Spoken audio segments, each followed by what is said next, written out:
तो इस कहानी की शुरुआत होती है और हमें दो लड़कियों को दिखाया जाता है, जिसमें से एक का नाम सारा और दूसरे का नाम लो होता है। यहाँ पर हम जान पाते हैं कि सारा ने अपने दो दोस्त के साथ एक आइलैंड पर जाने का प्लान बनाया है, जहाँ पर उन्होंने अपने बचपन को साथ में जिया था।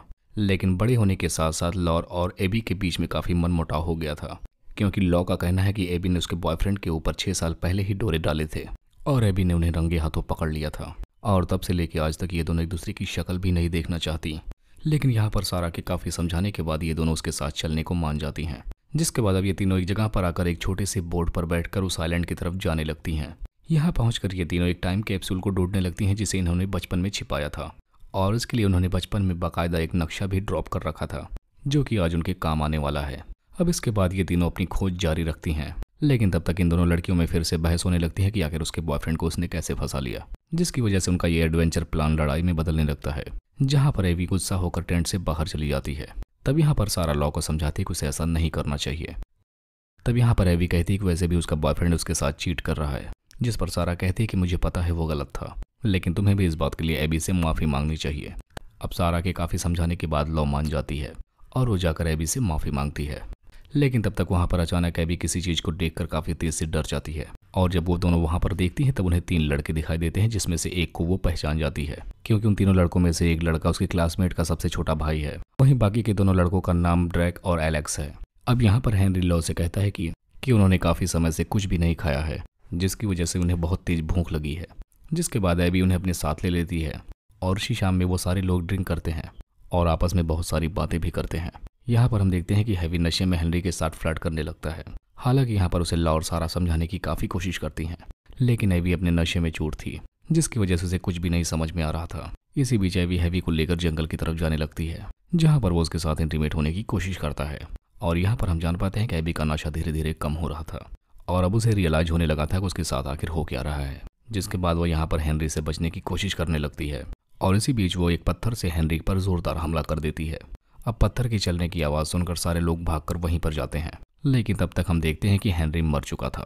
और ऐसा देखने के बाद उसके बाकी साथी उन तीनों लड़कियों पर बहुत से भी ज़्यादा गुस्सा हो जाते हैं, और अब इन तीनों लड़कियों को ये दोनों लड़के मारने लगते हैं।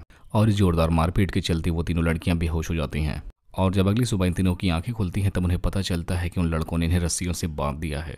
यहाँ पर हम जान पाते हैं कि एलेक्स इनमें से, जो कि बहुत गुस्से वाला है, वो इन तीनों लड़कियों को जान से मारना चाहता है। लेकिन यहाँ पर ट्रैक उसे समझाता है कि यह सब कुछ बस एक एक्सीडेंट था, लेकिन इस पर एलेक्स ट्रैक की नहीं सुनता और वो उन तीनों लड़कियों को मारने के इरादे से जंगल की तरफ जाने लगता है।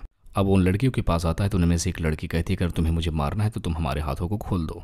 और जैसे ही वो लड़कियों की हाथ खोलता है वो लड़कियां वहां से भाग निकलती हैं। जिसके बाद अब ये दोनों लड़के उन लड़कियों को ढूंढने लगते हैं। यहाँ पर लड़कियों के पास मैप होता है, जिसकी वजह से तीनों लड़कियां 3 रास्ते से भागकर एक ही जगह पर जाके मिल जाती हैं। और रात के टाइम ये लोग आइलैंड से बोट की मदद से भागने की कोशिश करती हैं, लेकिन जब काफ़ी रात होने के बाद ये तीनों लड़कियां अपनी बोट को ढूंढने के लिए निकल पड़ती हैं, तब इन्हें पता चलता है कि इनकी बोट की रस्सी को उन लड़कों ने काट दिया है, जिसकी वजह से वो चाहकर भी अपनी बोट तक नहीं पहुंच सकती थी।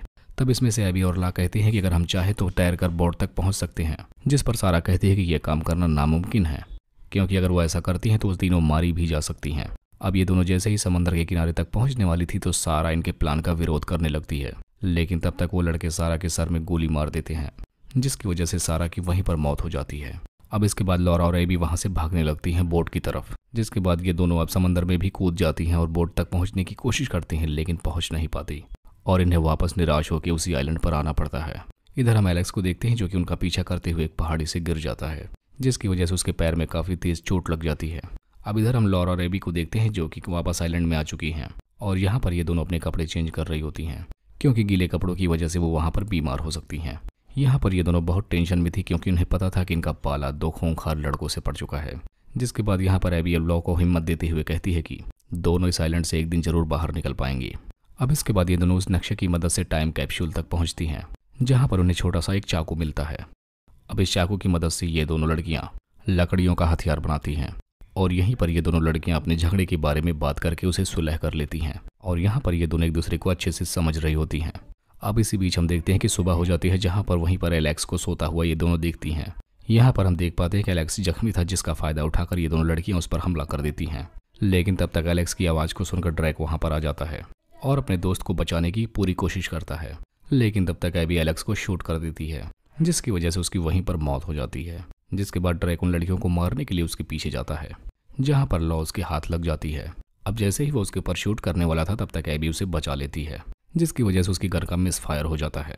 जिसके बाद हम देखते हैं कि ड्रैग की गन में गोली भी खत्म हो जाती है, लेकिन ड्रैग अब भी हार नहीं मारता। वो अपनी जेब से एक चाकू निकालकर उन्हें धमकाने की कोशिश करता है। अब यहाँ पर हम देखते हैं कि वो एबी को अब मारने ही वाला था, लेकिन तब तक लॉ उसके पीछे से आकर उसकी पीठ पर हमला करती है और इस तरीके से यहाँ पर ये दोनों मिलकर ड्रैग को भी मार डालती हैं। और इसके बाद अब ये दोनों कैसे भी करके उस आइलैंड से निकल पड़ती हैं और अपनी वापस घर आ जाती हैं। और इसी को दिखाते हुए इस मूवी का यहीं पर एंड हो जाता है।